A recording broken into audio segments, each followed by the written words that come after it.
안녕하세요. 임성이라고 합니다. 저는 오늘 인공지능 시대가 여러분이 생각하는 것보다 훨씬 빠르게 와 있고 우리는 서둘러 그에 대한 준비를 나서야 한다는 얘기를 여러분들께 드리려고 합니다. 이 컨퍼런스를 듣고 계시는 분들 대부분이 미디어 콘텐츠 엔터테인먼트 분야에 종사하시는 분들이시겠죠? 그래서 되도록이면 미디어 콘텐츠 엔터테인먼트 분야에서 많은 사례를 가져오려고 했습니다. 저한테는 중학교 3학년 아들이 하나 있습니다. 요새 코로나19 때문에 저도 아들도 집에 있는 시간이 많습니다. 그러다 보니까 아들이 어떻게 사는지 저 또 어렸을 때는 어떻게 다른지 관찰하게 됩니다. 근데 신기한 게 우리 아들한테 좋은 점 되게 많을 텐데 굳이 안 좋고 거슬리는 모습만 눈에 띕니다. 그 중에서도 가장 거슬렸던 게 바로 희한한 말투를 사용하는 겁니다. 공개되는지 모르겠지만 자기가 좋아하는 게임 유튜버 말투랍니다. 근데 다른 친구들도 그런 말투로 말하냐고 물어보니까 자기 말고는 그 유튜버를 좋아하는 친구들이 별로 없다는군요. 그래서 이렇게 찾아보니까 이 친구의 구독자가 16만 명 정도밖에 되지 않습니다. 신기했습니다. 제가 중학생이었을 때는 주말 TV에서 본 개그맨의 유행어를 다 같이 따라 했었는데 우리 아들은 자기 독특한 말투를 따라 흉내냅니다. 그런데 이제 깨달았죠. 이거 너무 오래전 일이구나. 그래서 어쨌든 요즘 중학생들은 각각 친구들과 다른 취향을 갖고 다른 콘텐츠를 보고 있다는 사실이 신기했습니다.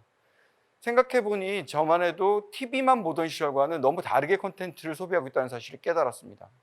TV를 보는 방식이 너무 많이 바뀐 거죠. 보시면 알겠지만 TV만 있던 시절에는 저렇게 심심할 때든 내가 보고 싶은 게 있을 때든 화제를 따라잡아야 될 때든 TV만 봤습니다. 저는 그렇게 살았죠. 근데 지금 저뿐만 아니라 저희 중학생들 이렇게 봤을 때 자기가 뭔가 심심할 때 그리고 꼭 봐야 되는 것을 같이 봐야 할 때 그리고 정말 봐야 되는 요새 유행하는 드라마나 야구를 봐야 될 때 이때는 사실은 다 다른 플랫폼들을 이용하고 있는 겁니다. 근데 그 중에서도 요즘은 네이버 TV도 카카오도 아닌 유튜브가 대세인 것 같습니다. 이 표를 보시면 알겠지만 유튜브의 이용 시간 증가 추세는 다른 플랫폼에 비해 월등합니다.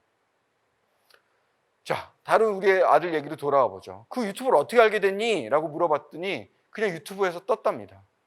아들이 좋아할 만한 콘텐츠를 유튜브가 추천해 준 거죠. 이 댓글들을 보시죠. 이렇게 우리 아들처럼 알 수 없는 유튜브가 나를 여기로 보낸 분들이 여럿 있는 거죠. 자, 유튜브는 2015년에 구글 브레인이라고 하는 인공지능 도구를 도입해 추천 알고리즘을 개선하면서 극적으로 이용자와 이용 시간을 증대시켰습니다. 구글 브레인 도입 이전 2014년 대비해서 2017년에 시청 시간이 무려 20배가 증가했고 그렇게 늘어난 시청 시간의 70% 이상이 유튜브 추천 알고리즘을 통해 발생했다고 합니다. 유튜브는 영상 추천에 대한 자신이 붙자 원래 영상을 추천할 때 이용자가 선택한 구독 채널에서 영상을 추천을 했었습니다. 근데 개개인의 사용 이력에 근거해서 인공지능이 선택한 영상을 추천하는 방식으로 바꿨죠. 또 영상을 추천할 때 근거로 하는 지표 역시 조회수에서 영상 시청 시간으로 바꾸었습니다. 그 덕에 사람들이 오랫동안 시청한 고품질 동영상이 더 많이 추천되었고 이용자들의 신뢰가 더 커지는 선순환에 들어간 거죠. 또 플랫폼별로 다른 영상을 추천한다고 합니다. 이동하면서 볼 가능성이 높은 모바일 앱에서는 짧은 동영상을 그리고 앉아서 보고 있을 가능성이 높은 PC 웹에서는 좀 더 긴 영상을 추천하는 거죠. 구글은 유튜브뿐만 아니라 검색, 지메일, 뉴스 다양한 서비스를 통해서 방대한 이용자 이용 이력을 확보하고 있기 때문에 이용자가 어떠한 영상을 좋아할지를 미리 정확하게 예측할 가능성이 높고 추천한 영상을 보고 있는 시간이 늘어나면 이를 광고와 연결시켜서 돈을 벌고 있는 겁니다. 콘텐츠 추천을 잘하기로 소문난 또 다른 추천 맛집이 바로 넷플릭스죠. 넷플릭스는 지난 10년 동안 전 세계에서 가장 가파르게 성장한 미디어 기업입니다.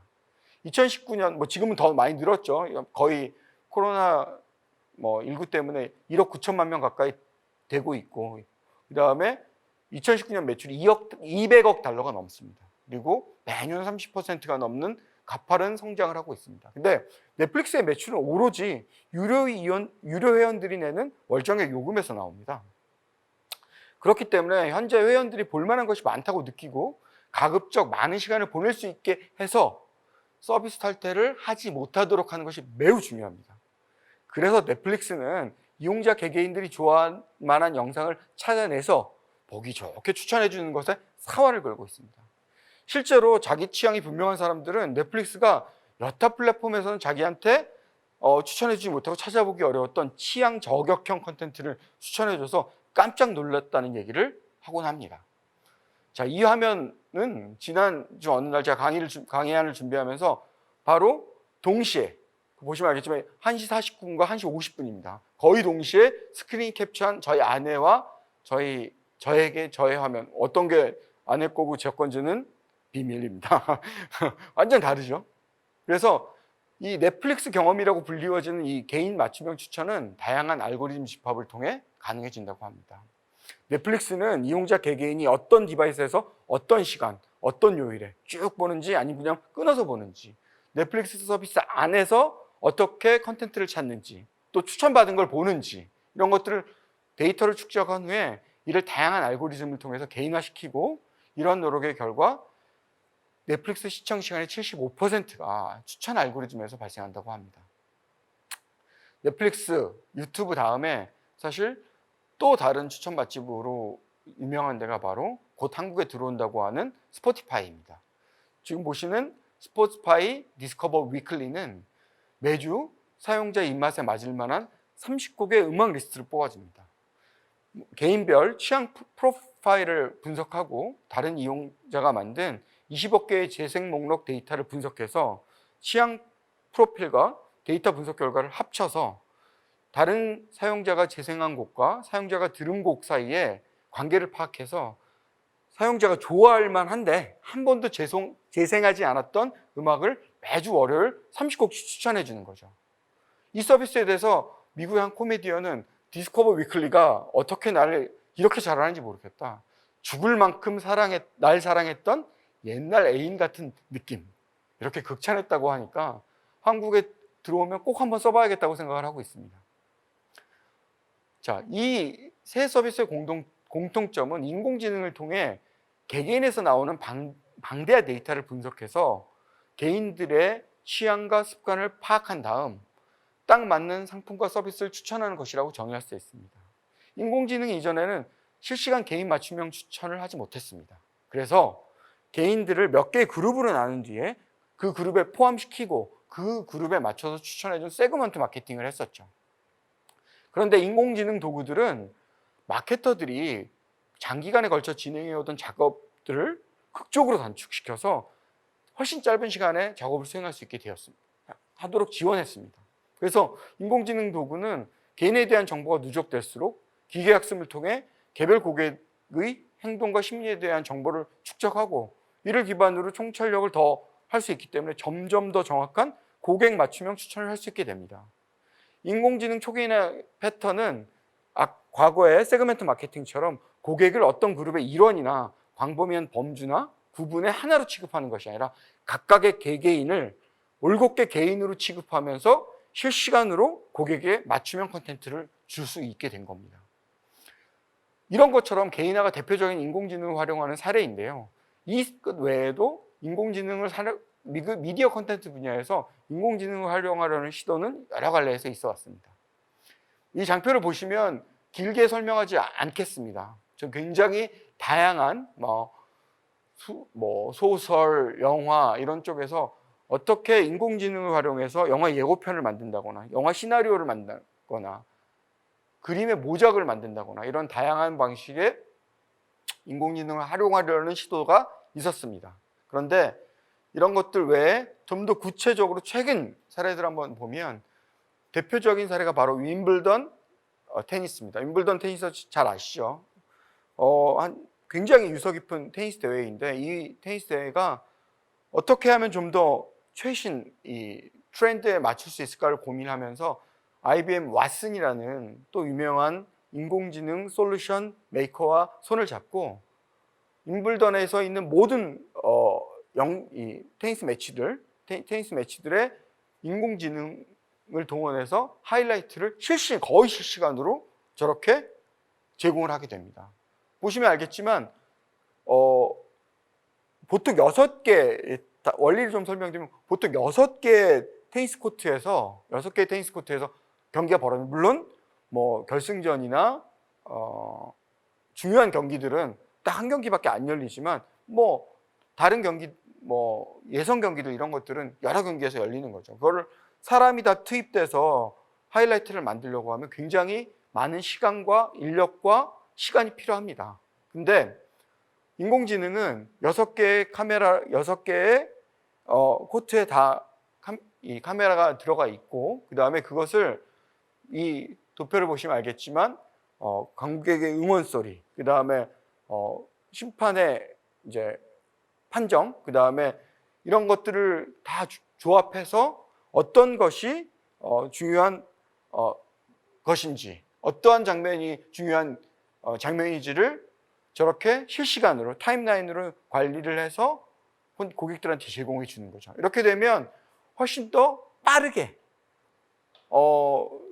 실시간성을 갖고 마치 한국에 있지만 웸블던 테니스를 보고 있는 것처럼 하이라이트 영상을 보게 된 거죠. 그러니까 계속 더 강화해서 작년까지, 아쉽게도 올해는 웸블던 테니스가 열리지 못했던 걸로 알고 있는데, 어쨌든 작년까지도 점점 더 인공지능을 이용한 하이라이트를 많이 제공을 했습니다. 또 다른 재미있는 서비스가 바로 이 스크립북이라는 회사입니다. 제가 이 강의 준비하면서 웹사이트 들어가 보니까 여전히 하고 있긴 한데 완벽하게 자리를 잡고 있지 못했습니다. 이 인공지능 서비스가 하는 건 뭐냐면, 영화 제작 전에 시나리오를 이 인공지능한테 분석을 시키면 대략 이 영화는 얼마 정도의 관객을 동원할 것 같다, 이런 걸 예측해 주는 서비스입니다.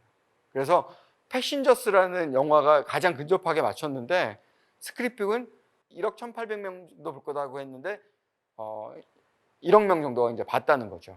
근데 그 뒤로는 사실 이런 사례들이 별로 없는 걸 보면 헐리우드에서 아직 이 회사를 신뢰하고 있는 것 같지는 않습니다. 한국의 CGV도 굉장히 재밌는 시도를 했습니다.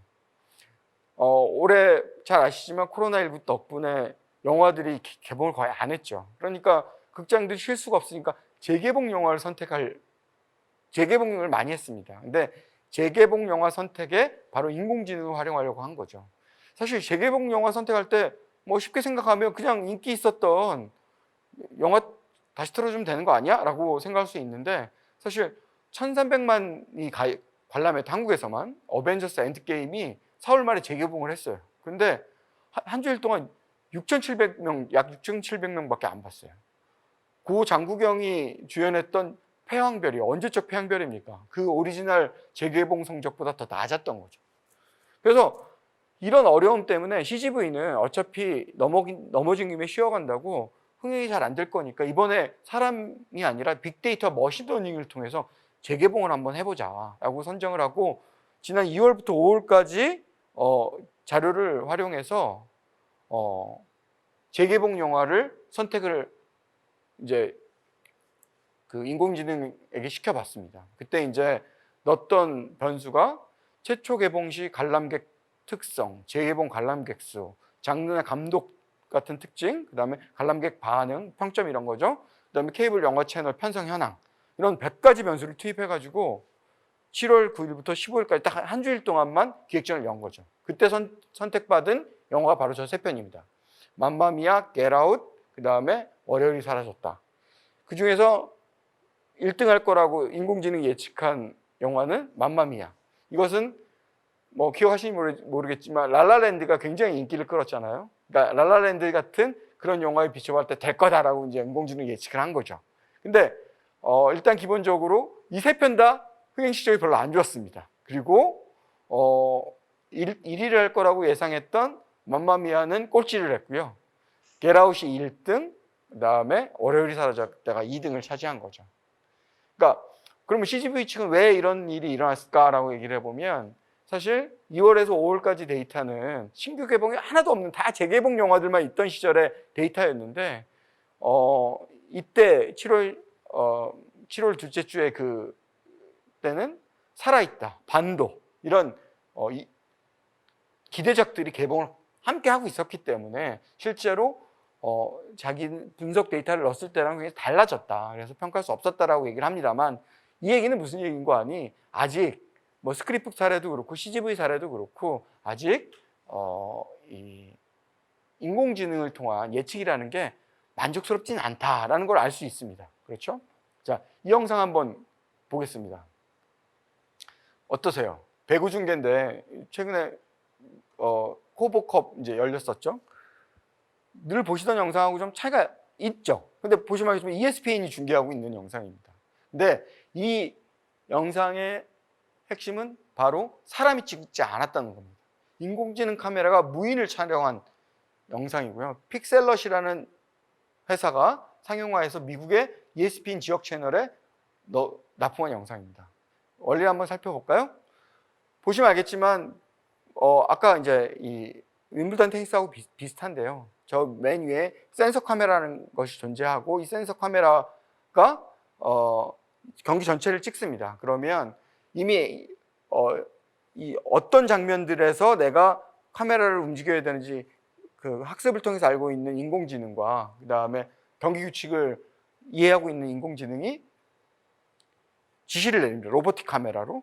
그럼 오토매틱 자동 카메라 웍을 통해서 중계를 받게 되는 거죠. 이런 것들이 가능하는 이유는 바로 이렇게 할 경우에 제작 비용이 아주 대폭 줄 수 있기 때문입니다. 지금 프로야구 중계 한번 나갈 때 중계차가 2대, 뭐 1대 나가는데 중계차 나갈 때마다 몇 천만 원씩 들거든요. 근데 저렇게 카메라를 딱 고정 설치해 놓고 중계차 필요 없이 자동 카메라 웍을 하면 제작비를 훨씬 줄이게 되니까 이런 방식으로 이용이 되고 있는 거죠. 근데 지금까지 이제 뭐 설명을 드린 부분들이 나하고는 관련 없는 얘기다. 특히 우리 BCWW 오시는 분들은 마케팅 하시는 분들, 콘텐츠 직접 제작하시고 기획하시는 분들이 많으니까 좀 나하고 먼 얘기 같아 라고 생각하시는 분들이 있을 수 있을 것 같아요. 그래서 지금부터는 미디어 콘텐츠 분야, 특히 BCWW 이 컨퍼런스 듣고 계시는 분들이라면 누구라도 고민하는 문제가 어떻게 인공지능을 활용할 수 있을지에 대해서 설명드리려고 합니다. 뭐 대표적인 것이 바로 나의 콘텐츠, 브랜드, 뭐 미디어에 팬덤이 있을 만한 곳을 찾는데 인공지능의 도움을 받을 수 있다. 이런 게 첫 번째 제가 드리려고 하는 얘기입니다. 자, 이 JTBC 플레이라는 공간을 새로 JTBC가 홍대 앞에 열었습니다. 왜 방송사가 저런 딱 보면 카페 같잖아요. 저런 복합문화 공간을 연 걸까요? 이미 TV 앞을 떠난 2030 세대에게 JTBC 브랜드에 대한 호감도를 높이고 팬덤을 찾기 위해서 노력을 하는 겁니다. 이 공간만 연 게 아니라 2030 세대에게 특별한 큰 지지를 받고 있는 온라인 셀렉트샵 29CM이라고 하죠. 제가 연식이 바로 나올 뻔했는데 어쨌든 29CM에서 JTBC 브랜드 특별 전시를 같이 열었습니다. JTBC는 다른 브랜드에 광고를 해주고 수익을 만들어가는 방송사입니다. 근데 이런 방송사가 다른 채널에게 광고를 게재하는 일이 흔한 일이 아니죠. 그러다 보니까 이렇게 주목을 받은 겁니다. JTBC의 노력은 바로 자기 브랜드, JTBC라는 브랜드에게 팬덤을 2030이라는 자기들이 원하는 팬덤을 결합시키려고 하는 노력입니다. 근데 이런 팬덤을 인공지능 시대에 걸맞게 개인화시켜내지 못한 건 아닐까라는 좀 아쉬움이 있습니다. 팬덤을 갖고 있는 대표적인 팬덤 브랜드가 바로 마켓컬리입니다. 물론 뭐 미디어 컨텐츠 업체는 아니지만 마켓컬리는 초기부터 자기 브랜드의 팬덤을 어떻게 연결시켜줄 소비자를 찾기 위해서 데이터 분석을 진짜 열심히 했습니다. 그 노력의 일환으로 인스타그램에서 마켓컬리를 대표할 만한 해시태그를 찾기 위해서 여러 해시태그를 시도해보고 이용자 기반을 계속 지속적으로 추적했습니다. 근데 이용자들이 여러 해시태그 중에서 온더 테이블, 그것도 영어가 아니라 한글 온더 테이블이라는 해시태그에 반응을 보인 거죠.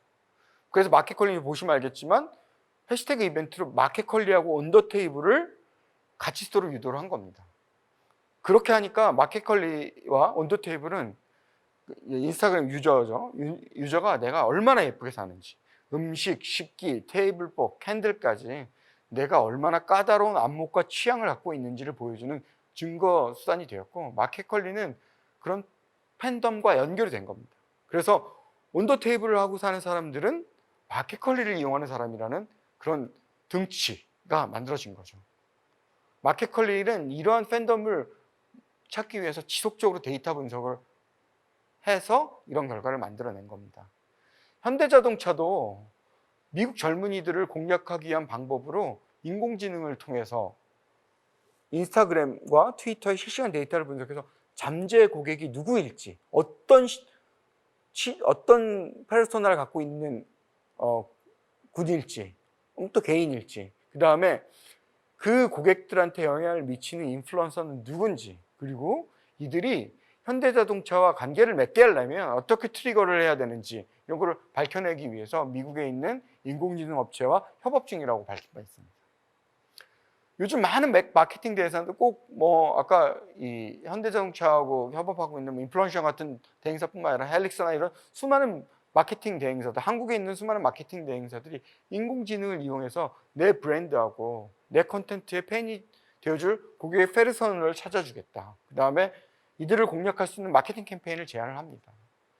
그러니까 여러분들도 내 콘텐츠와 내 브랜드를 계속 마케팅을 하셔야 되는 분들이실 테니까 이 팬덤을 찾을 수 있다면, 인공지능을 이용해서 한번 해볼 수 있다면 당장 시도해 봐야 되는 것이 아닐까, 이런 생각입니다. 두 번째, 시청자와 직접 소통할 수 있게 됩니다. 사실 미디어 콘텐츠 사업자가 그러니까 전통적인 지금 사실 유튜브나 페이스북은 그렇지 않죠. 전통적인 방송이나 영화 같은 그런 레가시 미디어들은 내 콘텐츠를 소비하는 고객과 직접 소통할 수 있는 방법이 없었습니다. 아까 JTBC 예를 들었습니다만, JTBC 내 콘텐츠를 누가 보고 있는지 사실은 실시간으로 전혀 알 방법이 없습니다. 후속적으로 닐슨이라는 시청률 데이터를 가지고 추정을 할 뿐인 겁니다. 근데 그러다 보니까 고객에 대한 데이터를 모을 수가 없는 거죠.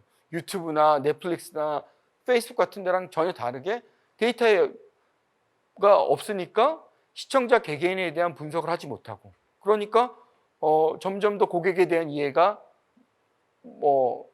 더 생기지 않는 그런 악순환에 빠지게 되는 거죠.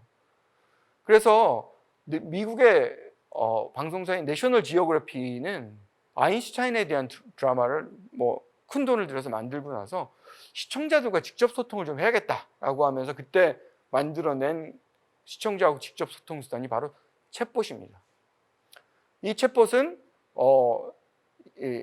애니메이션 GIF 파일과 아인슈타인 명언들을 이렇게 이제 동원을 해서 사실은 좀 뻔하지만 어쨌든 뭔가 질문을 했을 때 아인슈타인이 이렇게 말을 했을 것이다, 이런 것들을 통해서 이제 응대를 해줬고, 바이럴이 좀 돼서 420만 팔로워를 이제 페이스북에서 이제 만들어냈었습니다. 그래서 성과가 좋았으니까 그 다음에 2019년에 안토니오 반데라스 주연의 이 피카소라는 드라마를 만들었을 때도 역시 똑같이 시청자와 소통을 했었던 거죠. 근데 사실 이 챗봇은 한계가 있는 챗봇이었습니다. 예상 질문에 대한 정해진 답을 해야지 엉뚱한 질문을 하면 전혀 엉뚱한 답을 할 수밖에 없었죠. 그래서 사실은 이렇게 보편화되지 못했습니다. 근데 최근에 스캐터랩이라는 인공지능 스타트업에서 만들어낸 가장 최근에 이제 이 소셜 챗봇인데, 이 이루다라는 소셜 챗봇을 한번 볼까요? 이 이루다는 여대생 페르소나를 갖고 있고, 보시면 알겠지만 친구들하고 패매하는 거 좋아하고, 고양이 좋아하고, 천진난만한 성격이다, 이렇게 이제 프로파일을 하고, 이제 제가 저는 이제 이루다와 저하고는 이제 좀 거리가 있기 때문에 그러니까 구글링을 통해서 이제 제가 캡처한 사진들입니다. 보시면 알겠지만 자기소개해줘 하니까 사람이 되고 싶은 인공지능이야. 그 다음에 120 하여튼 자기소개 너무 많이 한다는 거죠. 이렇게 이제 재치있게 대답을 합니다. 시리 알아라고 질문했는데 시리 할머니, 이런 식으로 화석수지다, 이런 굉장히 재치 있는 대답을 하는 거죠. 그 다음에 보시면 알겠지만 옛날에 심심이가 기억하시는 분들, 연식이 좀 있으신 분들인데 챗봇의 원조 같은 한글로 된 챗봇의 원조 같은 이제 이 고유 명사인데 어쨌든 심심에 대해서 물어봤을 때도 저렇게 재미있는 대답을 할 수 있게 정도까지는 된 겁니다. 나아가서 삼성은 한 발자국 더 나가서 사람의 형상을 갖춘 인공인간 네온을 발표했습니다. 이 네온을 통해서 고객과 소통하겠다는 그런 계획을 발표한 거죠. 그러니까 인간의 모습을 그대로 구현한 디지털 세계에 존재하는 일종의 아바타인 거죠. 여기 뭐 제목 보시면 알겠지만 8명 중 단 한 명이 진짜 사람이라는데 누가 진짜 사람인 것 같으세요? 이게 실제로 그냥 그림만 보면 모르겠죠. 영상을 보면 조금 표가 나긴 합니다만 저 위에 마이크를 든 리포터가 진짜 사람이고 나머지는 다 삼성의 3랩스라는 데서 만든 3R랩스라는 데서 만든 인공지능 아바타인 거죠. 그래서 우리 미디어 콘텐츠 사업자들이 인공지능 챗봇을 통해서 아까 안토니아 반데라스, 피카소 같은 아니면 어떤 새로운 영상을 하나 만들어낸다. 아니면 요새 드라마들 많이 만들어내고 뭐 좋은 콘텐츠를 많이 만들어내시니까 그런 것들을 통해서 인공지능 챗봇을 계속 만들어내는 거죠. 그것은 내가 만드는 게 아니라 기술이 만들어내는 거니까. 그리고 그것들을 통해서 시청자와 직접 소통을 할 수 있고 그들이 하는 얘기들을 진짜 소통할 수 있다면 시청자들 입장에서도 고객의 내가 원하는 정보들을 직접 받을 수 있기 때문에 챗봇과 소통하려고 할 거고 그리고 우리 사업자들도 그 과정을 통해서 고객에 대한 이해를 깊게 할 수 있지 않겠습니까? 그래서 인공지능 챗봇을 통해서 시청자와 직접 소통을 할 수 있게 된다면 저는 굉장히 큰 잠재력을 갖고 있을 것이다. 한번 시도해 보시면 어떻겠냐 이런 말씀을 드리려고 하는 거죠. 이게 과거에는 사실 어려웠습니다. 근데 다시 말씀드리지만 최근에 인공지능 기술의 진보는 그런 것들을 시도해 볼 수 있는 또 다른 환경을 만들어냈다. 이런 주장을 드리고 싶고요. 근데 마지막으로 여러분들께 한번 제안해 드리고 싶은 것은 바로 시청자의 감정을 읽어내는데 한번 인공지능을 도입해 보시면 어떻겠냐는 겁니다. 사실 뭐 여러분들 뭐 다 영화 만드시면 영화 시사회 하고 드라마 만드시는 분들 다 시사회 하시죠. 근데 시청자들은 진심을 말하지 않습니다. 근데 진심을 말하지 않고 사실은 편파가 있기 마련이죠. 근데 인공지능 솔루션 회사들은 다양한 비언어적 요소들을 통해서 시청자와 감정들을 읽어내고자 노력하고 있습니다. 이렇게 시청자들이 사람들의 감정을 모니터링할 수 있는 그런 다양한 솔루션을 만들어낼 수 내고 있는데요. 대표적인 게 바로 에펙티바라는 회사입니다. 저 회사는 CES에 기아 자동차랑 들어가서 뭐 이렇게 운전대에 앉아 있는 이 운전사의 그러니까 드라이버의 감정 상태를 에펙티바 솔루션을 탑재를 해서 분석해서 거기에 맞는 음악을 추천해 주겠다. 기아가 이제 그런 계획을 발표하기도 했고 실제로 저 광고가 됐던 뭐 드라마가 됐던 이런 것들 속에서 어떤 메시지나 자막이나 효과 음악을 넣었을 때 시청자의 감정이 좋아지는지 이런 것들을 실시간으로 분석을 할 수 있게 해준다면 이게 값이 괜찮다면 도입해 볼 필요가 있지 않을까요? 그리고 진심을 말하는 건지 거짓을 말하는지 물론 요새 이제 예능에 나오는 거짓말 탐지기도 있습니다만 그런 식으로 감정에서 인공지능을 감정을 분석해 주는 비욘드 버벌이라는 회사 이런 솔루션들도 한번 눈여겨 보시면 좋을 것 같습니다. 그래서 이처럼 시청자의 진심을 여러분들이 이해할 수 있게 된다면 좀 더 좋은 콘텐츠를 만들어낼 수 있지 않을까요? 지금 제가 말씀드리려고 했던 내용들은 뒤에 3가지 이제 제안을 여러분들한테 드린 거고요. 사실 인공지능이 미디어 콘텐츠 현장에 적용될 수 있는 사례들은 굉장히 많습니다. 근데 핵심은 그걸 다 적용할 필요가 없는 거죠. 첫 번째로 가장 중요한 것은 바로 여러분들이 해결하고자 하는 문제가 뭐냐 이런 것들이 명확해야 됩니다. 내가 이 시나리오가 있는데 몇 명이 볼지 진짜 궁금해. 그래서 스크립북이라는 회사를 찾아가게 되는 거고 CGV는 재개봉 영화를 만들어야 되는데 이거 어떤 영화가 먹힐 건지 이런 거에서 인공지능을 찾는 겁니다. 그리고 그 기술이 갖고 있는 가능성과 한계에 대해서 명확하게 알고 있어야 됩니다. 이거 인공지능만 대입하면 다 돼. 이렇게 할 수 없다라는 것들은 제 PT에서 다 말씀드렸잖아요. 그리고 마지막으로 이런 문제를 해결한 유사 사례를 탐색해서 거기에 맞는 협업 파트너를 구하고 같이 협업을 해서 내 사업 현장에 인공지능을 도입해 보는 것, 이런 것들은 당장 여러분들이 하셔야 되는 일이 아닐까 싶습니다. 끝까지 경청해 주셔서 감사합니다.